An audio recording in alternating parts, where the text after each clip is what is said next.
Good morning mga idol. So karon mga idol natay real talk mga idol. Sa gasugod pa diha og vlog sa bag-o pang gasugod. Pangandami ninyo ni mga idol. Kay kanang number 1 yun yung baser, inyong mga amigo, inyong mga parente, imong mga kaila, ug uban pang mga kadugo nimo. Mao gyud nay number 1 nimong baser mga idol. Kay kung magsayaw-sayaw ka diha, magtuwad-tuwad ka diha, bisag mag-unsa pa ka diha, unsa imong buhaton, katawan ka na nila. Mingon dayon na sila, uy, naunsa naman ni tawhana, nabuang naman siguro ni, nalisuan siguro ni utok, na siguro ni gamay.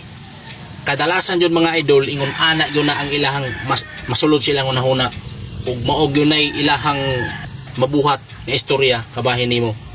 Pero kung musikat na ka sa social media, successful na ka, daghan na kang natabangan tungod sa imong pagpaningkamot diri sa social media, wala po'y lain nga mga tao nga mo daig nimo ug mo papansin nimo, kana ra pong mga tawhana, imong kaila, imong amigo, imong mga parente ug uban pa. Moingon dayon na, uy, walay pang load diha, naay pang ice cream diha, wasliki puta diha bi, ingon ana ng ilang kinaiya mga idol.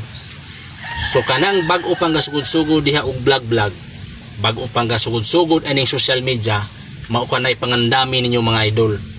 Kay maodyo nay mahitabo kung mag-vlog ka diri social media. Kung bag-o pa kang gasugod, dili pa ka sikat, wala pa'y nakaila nimo, bag-o pa ka, ila kang katawan anak mga idol. Maunang kitong gasugod-sugod pa diha, ayaw mo kaulaw mga idol, kutob sa inyong unsay maunahan yung mga content, himuan yung mga idol, walaan na yung kaulaw, walaan ang mga ubang tao nga i-judge kanila, padayon sa imuhang karira. Kay musikat na ka, ikaw ra gihapoy mabulahan o makatabang pa ka sa ubang tao.